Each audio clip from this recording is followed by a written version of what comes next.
What did Jesus look like? Is it possible to know? Well, surprisingly, it's actually quite simple. Jesus was described by Pontius Pilate in a letter to Tiberius Caesar as having, quote, golden-coloured hair and beard, gave his appearance a celestial aspect. He appeared to be about 30 years of age. Never have I seen a sweeter or more serene countenance. What a contrast between him and his bearers and their black beards and fawny complexions. End quote. Is this the picture of Jesus that you have been taught? The one you've seen on movies and documentaries? Does it surprise you that this historical description actually exists in the Roman records? Maybe you thought Jesus only existed in the Bible with no other corroborating evidence. Well, there's actually so much supporting secular evidence for his life, death, and resurrection, they are beyond dispute. But that's not the topic of today's video. Back to Pontius Pilate's recorded description. So, Jesus was described as having golden-coloured hair and beard. In other words, he was blonde. He had a serene countenance, which contrasted with the Jews' tawny or brown complexions. In other words, he not only had blonde hair, but he also had fair skin. Maybe you're not yet convinced fully. Okay, let's check the Bible to see how the Israelites were described. If they are also recorded as looking the same as the eyewitness description of Jesus, then we need not be in any doubt. What did the biblical Israelites look like? Is it possible to know? Does it even matter? Many simply assume they must have looked much the same as the people who live in the Middle East today, with their olive complexion, dark wavy hair and Mongoloid facial features. This false perception is not surprising, given this is exactly how they are usually portrayed in the movies, as if this was a sensible guide. They forget that the people living in the Middle East today are not the same people who lived in there during biblical times. Great migrations of people have occurred again and again throughout history, displacing the original inhabitants all over the world. In ignorance, they mistakenly assume the modern-day Jews must be the descendants of the biblical Israelites, therefore they must have looked just like them. However, this is also false, for they are not the descendants of the biblical Israelites at all, and they admit this themselves in John chapter 8, when Yeshua Messiah was talking to the Jews, and he stated in verse 32, "And ye shall know the truth, and the truth shall make you free." And what is particularly interesting is the Jews' response, and they answered him in verse 33, "We be Abraham's seed, and were never in bondage to any man. How sayest thou, ye shall be made free?" Now we know that Israel was in fact held in bondage for 430 years in Egypt. So if they were never in bondage to anyone, then they can't have been the descendants of Israel. Now, you might ask, well, they also stated that they were the seed of Abraham.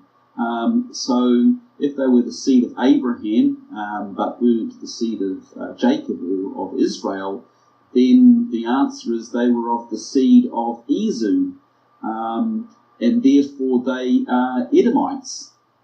Yeshua, in the same conversation with the Jews a little bit earlier in that chapter, says, "Ye are from beneath, ye are of this world. You do the deeds of your father. Ye are of your father the devil, and the lusts of your father ye will do. He was a murderer from the beginning, and abode not in the truth, for he is a liar and the father of it. In the book of Matthew, he calls the Jews a race of vipers 3 times. Now, if Satan was identified as the serpent viper in the Bible and the Jews a race of vipers, isn't the inference clear?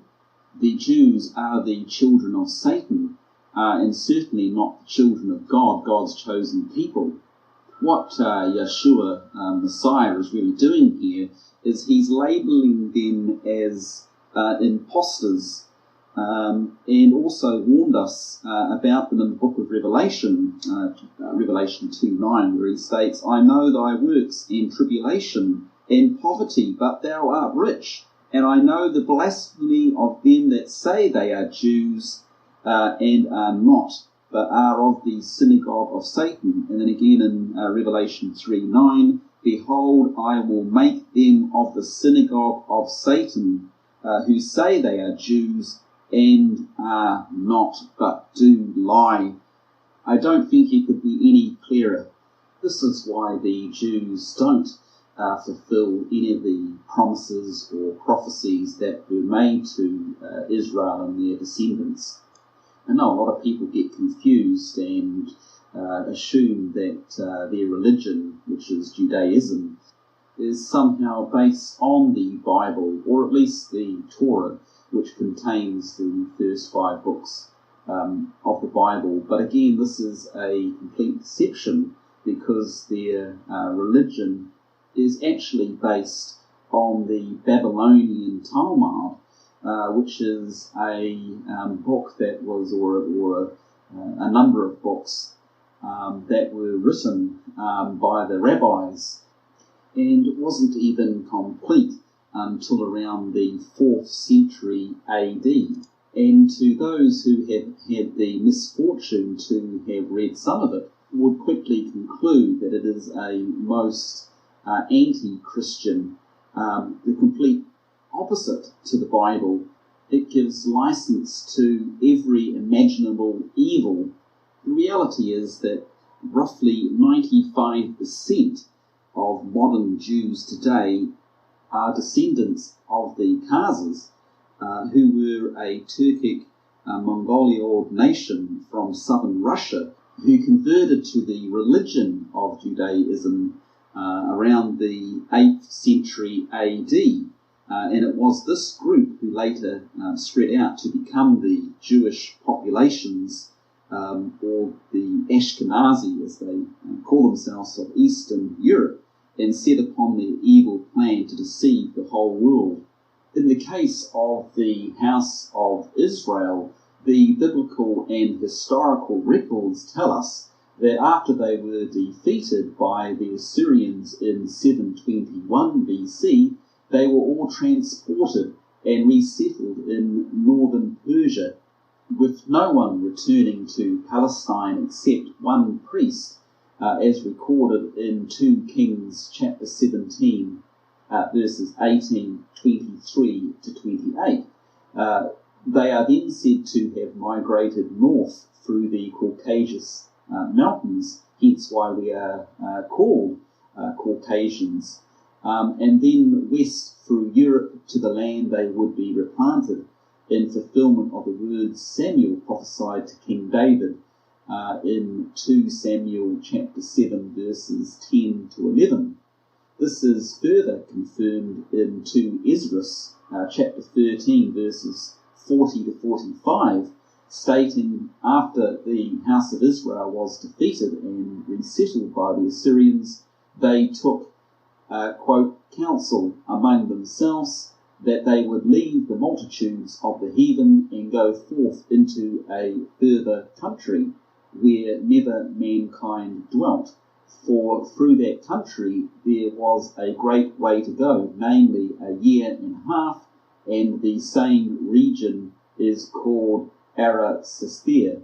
Now, the word Ar, spelt A-R, is the Chaldean word for river, and biblical archaeologist Dr. E. Raymond Kaplan believe this may refer to Eastern Europe, in the region of modern Romania, where a river, Sarif, still exists to this day. Josephus, the renowned ancient historian who lived in the 1st century AD, wrote in his Antiquities of the Jews, Book 2, Chapter 5, verse 2, that out of all the entire body of Israel, 12 tribes, only 2 tribes remained in Asia and Europe subject to the Romans, since the 10 tribes were beyond the Euphrates till now, and were an immense multitude, and could not be estimated by numbers. Now, this migration has also been confirmed by many other leading historians, archaeological findings and historical records, which is all in the fulfillment of the promises and prophecies concerning Israel.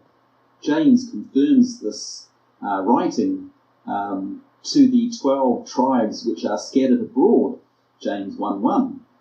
This was in fulfillment of the words previously spoken through the prophets that Christ himself would search for his sheep, and after finding them, bring them out of the nations and look after them in their own land.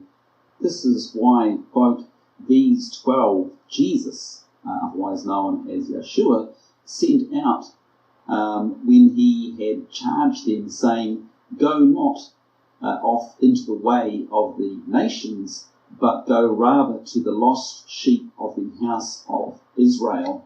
That's in Matthew chapter 10, verses 5 and 7. So while the name Israel may have mostly disappeared from the historical records after their captivity, it certainly does not mean the people themselves vanished from off the face of the earth. They had rather become lost amongst the other nations as they migrated to a new land northwest of Palestine, just as promised in 2 Samuel chapter 7, verses 10 and 11.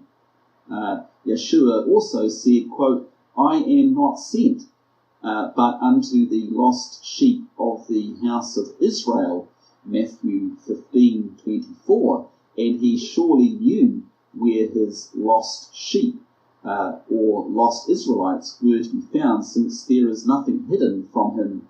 Obviously they weren't to be found in Palestine, otherwise they wouldn't be lost. So what happened?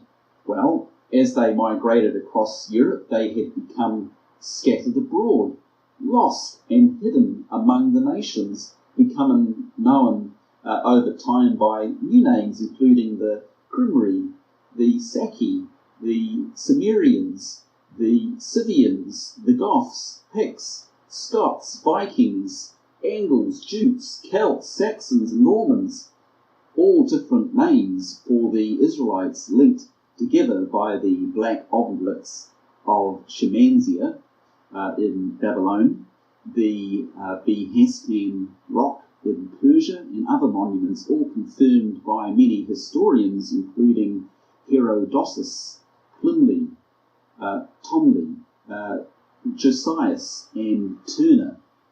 Remember, the Anglo-Saxon Celtic people are said to have burst into history at the very same time and place that Israel disappeared. Coincidence? I think not. Quote, the Celts were the first European people north of the Alps to emerge into recorded history, but the first reference to them appear in the 6th and 5th centuries BC, when they began to encounter the peoples of the Mediterranean cultures, end quote. And that's another one from the Celtic Empire by Peter B. Ellis, page 9. Now, Sharon Turner, who wrote the monumental work entitled History of the Anglo-Saxons, and identified their origins in the Caucasus Mountains, which is in northern Persia, wrote, quote, the migrating Scythians crossed the Axes, passed out of Asia, and suddenly appeared in Europe in the 6th century BC. The names Saxon, Scythian, and Goth are used interchangeably, end quote. Historians record the arrival of millions of dispersed people who flooded into Eastern Europe from Asia Minor, in the early pre-Christian centuries, they poured in through the Caucasus Mountain region, and that is why we are still called Caucasians to this day. Of course, if the Anglo-Saxon Celtic people are the true descendants of the Israelites, then they must certainly have looked the same, which brings us back to our original question: what did the biblical Israelites look like? Is it even possible to know, so that we can compare? Thankfully, we need not be ignorant, since the Bible has a surprising lot to say about their physical appearance, and we need therefore be in no doubt describing the biblical Israelites as being white or fair-skinned and ruddy, which means to show blood in the face, that is to flush or turn rosy, or in some cases, in regard to King David, quote, reddish of the hair, which is all definitions for the original Hebrew words in the Strong's Concordance. Now, Solomon records in the Song of Solomon's chapter 5, verse 10, "My beloved," referring to Israel, "is white and ruddy, the chiefest among 10,000. Jeremiah describes the princes of Israel as being whiter than milk, and writes in Lamentations 4, verse 7, "Her princes were purer than snow, they were whiter than milk, they were more ruddy in body than rubies." Sarah, Rebecca, Joseph, King David, Tamar, Job's daughters, and Esther are all specifically described as being fair-skinned, while many of the modern translations now use a more generalized beautiful instead of the word fair, used in the older translations like the King James Version, which really should be considered more accurate, since it comes from the Hebrew root word, which means to, quote, be bright. That is by implication fair. That's another definition of the original Hebrew word in Strong's Concordance. Now, an example of this is in Genesis chapter 12, verse 11, where it states, "And it came to pass, when he was come near to enter into Egypt, that he said unto Sarai his wife, Behold now, I know that thou art a fair woman to look upon." Again, in Genesis chapter 24, verse 16, "And the damsel," referring to Rebecca, "was very fair to look upon." Jump to Genesis chapter 26, verse 7. "And the men of the place asked him of his wife, and he said, She is my sister. For he feared to say, She is my wife, lest, said he, the men of the place should kill me for Rebecca, because she was fair to look upon." Genesis 39, verse 6. "And Joseph is of a fair form, and of a fair appearance." 1 Samuel 17, verse 42. "And when the Philistine looked about and saw David, he disdained him, for he was but a youth, and ruddy, and of a fair countenance." 1 Samuel 16, verse 12. "And he sent and brought him in. Now he," referring to David, "was ruddy and of a fair countenance, and goodly to look to." Job 42:15. "And in all the land were no woman found so fair as the daughters of Job." Esther chapter 2, verse 7. "And he brought up Hadassah, that is Esther, and the maid was fair and beautiful." Moses in the New Testament is said to have been, quote, "exceedingly fair in appearance," for it states in Acts 7:20, "In which time Moses was born, and was exceedingly fair, and nourished up in his father's house 3 months." Does it matter what they looked like? Because it is obvious that they were white people. The answer is absolutely. Why? Because where there is no vision, the people perish. Sadly, we have forgotten who we are and where we came from, and as a result have lost our way. We have become blinded to our true purpose and destiny as His people. And unless we sober up soon and remember, we will perish. Why? Because we will never cherish or protect those things we do not value. Instead, we continue to take all that we are and have for granted, forgetting none of these things came by chance or without sacrifice. Yahweh called us to be His people and to carry out His plans and purpose on earth. He fulfilled in us the wonderful provisions and promises of the covenant made with Abraham, Isaac, and Jacob, making us a great power and influence in the world. We have been blessed more than any other people or nation, that we might fulfill the purpose for which He called us. Yet we stand by blinded to the enemy which surround us, plotting and robbing us of all we once were and had. We have been fooled into believing that our origins, heritage, history, traditions, and customs and physical appearance do not matter, yet they are of the greatest value and importance. Why? Because these all display and prove that we are the Anglo-Saxon Celtic white people, the descendants of the biblical Israelites, and are proof in themselves that Yahweh has kept every one of His promises to our forefathers and therefore can be absolutely trusted. It is time we remembered the God of our forefathers so we might repent and believe Him once again. Only then will we fulfill our true purpose and destiny as His servant people and truly be a blessing to all nations of the world.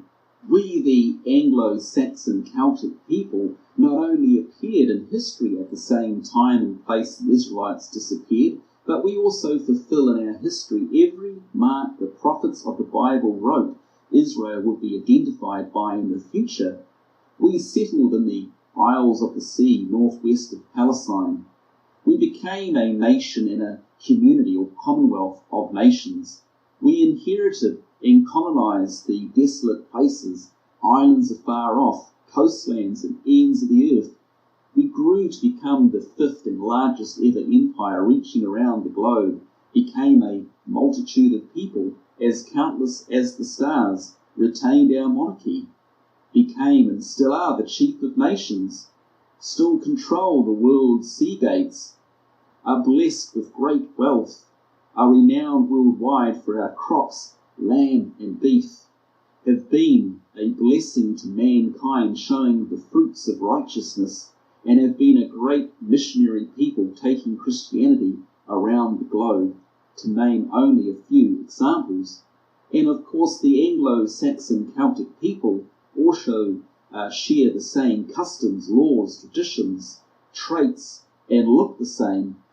Accordingly, the Picts, Scots, Vikings, Angles, Jutes, Celts, Saxons, and Normans may have been different tribes, but they were all the same people and all descended from the biblical Israelites.